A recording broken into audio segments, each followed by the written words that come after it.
It's my 19-year-old birthday on Saturday, and I planned to go out drinking and come home to sleep after I was done. My mum came into my room the other day asking me if I want to go and stay somewhere on that Saturday night so she can have her man over to do the deed. I was obviously upset by this and told her I planned on coming home as I wanted to sleep in my own bed. She then persisted that I go and stay with a friend because she didn't want to have to go out to do whatever. I said it is not my problem that she wants someone to stay over, and I will be coming home to sleep. She then told me that she would be loud and make sure to wake me up to hear, and made it clear she did not want me home. This could have been a joke, but either way that is not normal to say that to your child, right? For context, I have been hearing my mum have intimacy with her boyfriends at the time since I was around 10 years old, and I had complained multiple times at hearing this. I obviously don't want to come home and hear my mum having intimacy, but I also want to sleep at home, as it is my bed and I too live there. We've been going back and forth on this, and now I'm going to stay somewhere else, but I still feel like she's in the wrong for asking me to leave in the first place. IDK what to think I understand where she is coming from, but still. Edit. I feel like I need to clear some things up. First of all, no, I do not pay rent because simply I cannot afford to. I live in the UK, so there's no underage drinking. I cannot simply just move out, that is easier said than done. And when I go to uni next year, I do plan on leaving. And my mum also agrees that then will be the best time for me to move. I'm still in full-time education and have a part-time job, so let's not be so harsh on the fact that I still live with my mum. I understand the privilege of living at home rent-free, but it doesn't take away from the fact that my own mum wants to get me out the house so she can have intimacy with someone. Some of you asked about the boyfriend, and yes, he does have his own home, it's just in another city, and I've personally never met him. Now, for a few comments before the update. Comment 1. Not the idiot. This was my childhood too. I came home on my 18th birthday to hearing my mother having intimacy with her husband. I turned around and sat in our backyard crying for hours because of how I couldn't even feel comfortable in my own home, and on my birthday nonetheless. It was like 6 p.m. in the afternoon and they were in the living room. It's insane to me to make your children feel uncomfortable in their own home. After that, I planned my escape. I moved 900 plus miles away a decade ago, and I've never returned, nor will I return to their home. Also important to note that as a child you did not have the ability to consent, nor the option to remove yourself from the situation. I brought this up to my therapist before, and she felt strongly that this was very much hurtful and emotionally neglectful to put a child in a situation like this. She was appalled. And so am I that people are saying you're TR for being upset about this, considering your whole childhood you were forced to hear intimacy acts against your will. And honestly, I don't care if you're paying rent or not. Being a parent doesn't end when your kids turn 18. You still have a moral responsibility to protect for children emotionally, physically and mentally to the best of your ability. Comment 2. Not the idiot and the number of people saying you're a jerk, and you should just leave the house or something, prove how detached of reality those peoples are. You literally hear your mum having intimacy since you're 10, and she literally threatens you with being loud during the deed, especially when you complained about it. A kid shouldn't have to hear their parents have intimacy, especially when it's multiple strangers. It can be traumatizing. She can still have intimacy with whoever she wants. The kids just don't need to hear it, earths. And yeah, I know, the kids should be out of the house at 18, We're going to come and be like, well, it's not her house. Yes, it is. She literally have the same rights as her mum, even if she doesn't pay, which she literally got out of high school at 18. Or maybe later, not even yet if she's got held back for a year or more. But I guess the parents ready to throw out their kids immediately when they turn 18 can't think of that, or other scenarios where life isn't all rose-tinted and easy. Comment 3. Not the idiot. Your mum sucks, both meanings of the word, obviously. I'm 40, a dad with a live-in girlfriend. We have intimacy regularly, while our teenage and preteen kids are in the house. We shut our door, and it's usually done at night when we have our loud fan on so no one can hear what's going on. There are ways to get some with kids in the house that don't disturb anyone. Telling your kid to leave so you can get laid is pretty crappy, especially on their birthday. OP, be sure to put on your noise-cancelling headphones that night. Or, if you're feeling extra petty, make a sign of encouragement to place outside their door for when they're done.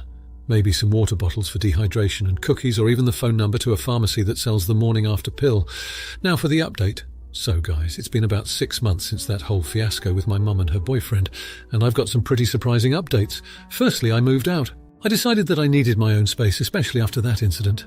I've been renting a small apartment closer to my job and school, and honestly, it's been refreshing to have some independence. It's also been good for my relationship with my mum. We've been seeing each other regularly, and it's less tense now that I'm not constantly there to witness her romantic life. Now, here's where it gets interesting. My mum and I had a deep heart-to-heart about the whole situation. She admitted that she didn't handle it well and apologized sincerely for making me feel uncomfortable. She said she didn't realize how much it affected me. In hindsight, she felt embarrassed about her actions, and I could tell she really meant it. Furthermore, she's been seeing a therapist. Apparently, she'd been struggling to balance her personal life with her role as a mum. She said she felt guilty for neglecting my feelings, but didn't know how to go about addressing it. The therapist has been helping her communicate better and consider others' perspectives. It honestly took me by surprise. I never expected her to take such steps. It made me realize that parents are human too, and they can make mistakes. The willingness to apologize and to change was something I genuinely appreciated, and it definitely repaired our relationship. I'm not saying everything's perfect now, but it's better. We've both grown from this experience, and we're continuing to understand each other better. So, to anyone who may be in a similar situation, sometimes it might take a while for people to realize their mistakes. Patience and communication are key. Just thought I'd share this with you guys. It's been a wild ride, but I'm glad I stuck it out. You never know how things might turn around. Now for the comments. Comment 1. Not the idiot, you were put into a tough situation, and it sounds like you handled it with grace and maturity. It's not easy to confront a parent about their behavior, especially when it involves their romantic relationships. It's clear you prioritized your emotional well-being by moving out, which is a very commendable decision. While it must have been hard, it seems like it was the catalyst your mum needed to recognize her mistakes and take steps to improve herself. It's heartening to hear she's seeking therapy to better balance her personal life and responsibilities as a mother. Comment 2. Not the idiot. From your story, it seems you've shown great resilience and patience during this difficult time. Moving out and creating your own space must have been a challenging step, but it seems like it was necessary for both you and your mum to grow. It's encouraging to hear that your mum acknowledged her behaviour and is making efforts to improve with therapy. This shows she's willing to take responsibility for her actions and wants to mend your relationship. This is a great example of how sometimes adversity can lead to growth and understanding. Comment 3. Not the idiot. The way you managed this situation shows a lot of wisdom and maturity. It's impressive that you were able to take such a decisive step and move out to protect your own mental and emotional health. Your actions seem to have served as a wake-up call for your mum, pushing her to acknowledge her shortcomings and seek professional help, which is a tough but necessary step. It's heartwarming to see that your relationship with your mum has improved and you both have grown from this experience. Your advice about patience and communication is spot on. It's a key aspect of maintaining healthy relationships. Now, for the next story, my wife and I each brought a daughter from previous relationships into our marriage. Despite being only a year apart in age, our daughters were completely different, and that's why I'm here. My daughter has always been athletic and outgoing. Growing up, she played basketball, softball, soccer, volleyball, and even golf. In middle school, she picked up tennis and never looked back. I paid for her to have private lessons, and when she found out how much I was paying for those lessons, she decided that's what she wants to do as her teenage job. She's now a junior and is one of the best players on her high school team and teaching tennis lessons. She teaches elementary school kids and charges $75 per hour per kid. With her skills and outgoing personality, she has a waiting list of kids and makes about $1,200 a week. She could make more, but I limit her hours so that she can concentrate on school. My stepdaughter is reserved and not very athletic. We always tried to sign her up for the same sport and team as my daughter, but she either objected or quit a couple of weeks in. I get it. Sports are not for everyone, so I never made her feel bad about it. She recently turned 16 and got a job at a burger place nearby. She's making $13 an hour and brings home less than $200 a week. My daughter recently decided that she wants to be independent by buying her clothes and electronics with her own money. Obviously, she can afford the latest styles and gadgets. She recently bought herself the top-of-the-line Mac. My stepdaughter is jealous of her sister and has been very vocal about it. While we were in bed last night, my wife said it was unfair one is making so much more than the other. I answered that there's nothing we can do about it and it's a good life lesson for the girls. My wife then suggested we have my daughter use her money to help my stepdaughter buy the same things, or we cover the pay difference between the girls. I laughed because I thought she was joking, but she wasn't. We quietly argued for about an hour before we went to sleep. This morning she brought it up again and accused me of refusing because I'm playing favourites and that's an move for a parent. We argued until we had to leave for work. Update. Thanks for reading my post and giving me your input. I've read through most of the replies during my lunch and I'll get through the rest after work. I'll answer some common questions. We tried to sign my stepdaughter up for the same sports as my daughter because we thought it would be a bonding experience.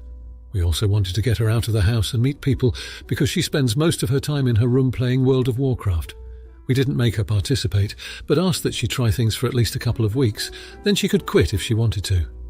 We tried to get her to sign up for things that she enjoys, but she always refuses. Before getting this job, she spent much of her free time playing games, so I'm at a loss to think of any marketable skills she could leverage into tutoring. Now for a few comments before the update. Comment 1. Not the idiot. This one is very cut and dry for me. Very. Your wife is asking you to both punish your daughter for her success and to also reward her daughter for her comparative complacency. It's surprising your wife wouldn't be able to see how unfair that actually is. There is no logical reason to force your daughter to share her incredibly impressive income with her stepsister, Imo. Now, your daughter has reaped the benefits of private tennis lessons, but it sounds like that was the biggest leg up she was given. I can see you and your wife paying to give her daughter a similar leg up if she showed the interest, but ultimately, both of these young women are sleeping in beds they've made. Your wife is being entitled and unreasonable. There is nothing wrong with daughter's existing income. Treating her daughter the way she is suggesting now will do nothing but enforce and reward her crappy and jealous behaviour. Edit. My phrasing was much too harsh in condemning OP's stepdaughter of complacency, which wasn't fair. Made small language adjustments.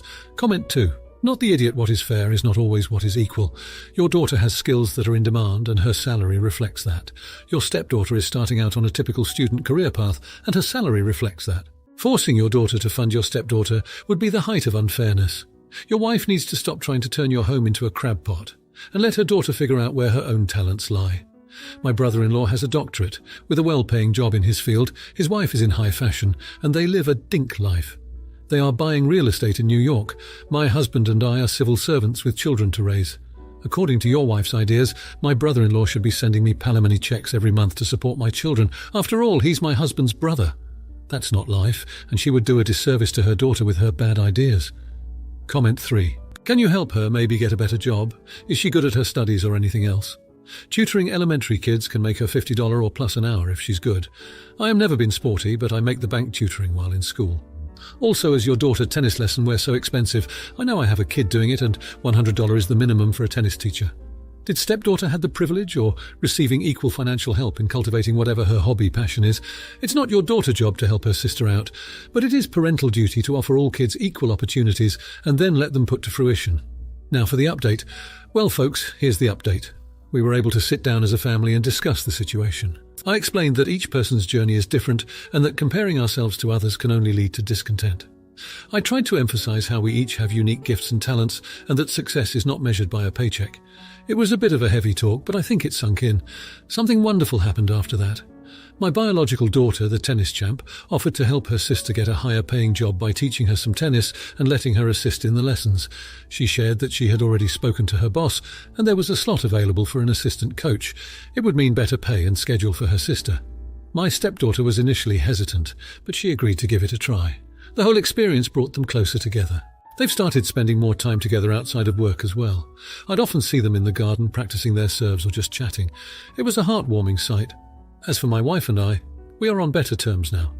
We had a long talk about our expectations and how we approach situations that involve the girls. We agreed to communicate more effectively and make decisions that consider everyone's feelings. It was a difficult lesson to learn, but it made us a stronger couple. The best part, my stepdaughter, who was never into sports before, is now showing a genuine interest in tennis. She even mentioned wanting to take it up as a hobby. It's amazing how things turned out. We're still working things out, but I think we're heading in the right direction. Thanks for all your advice, it made a world of difference. Now, for the comments. Comment 1. Not the idiot. It seems like the biological daughter went out of her way to help her stepsister better her situation. She could have easily kept her skills to herself, but instead she chose to share them to help someone else. This is a beautiful example of familial love and bonding. The parents also did a great job by talking things out instead of making assumptions or decisions without each other's input. Communication is key in any relationship, and it's great to see that being practiced here. The stepdaughter also deserves credit for being open to learning new things and embracing the opportunities provided. Comment 2. Not the idiot. This is a beautiful example of how a blended family should function. The biological daughter is displaying empathy, compassion and understanding towards her stepsister, which is commendable. The parents are also setting a great precedent by engaging in open dialogue about their expectations and concerns. This proactive approach to parenting is not only beneficial for the parents, but also for the girls, as they are being shown that their feelings and opinions are valuable and respected. The stepdaughter's interest in tennis is a testament to the positive influence of her new family. Comment 3. Not the idiot. The family appears to be fostering a healthy, supportive environment for both girls. The biological daughter's offer to help her stepsister is a clear example of the selfless love and camaraderie that should exist between siblings. The parents are also playing their part well by discussing their expectations and approach, which promotes transparency and understanding. The stepdaughter's interest in tennis and her willingness to learn and grow is a positive outcome of this supportive environment. It's great to see a family coming together and growing stronger through open communication and shared interests. If you like this video, you'll probably like these too. Also, while you're here, please consider subscribing. It's your support that keeps this channel alive and allows me to make better and longer videos. Have a great day.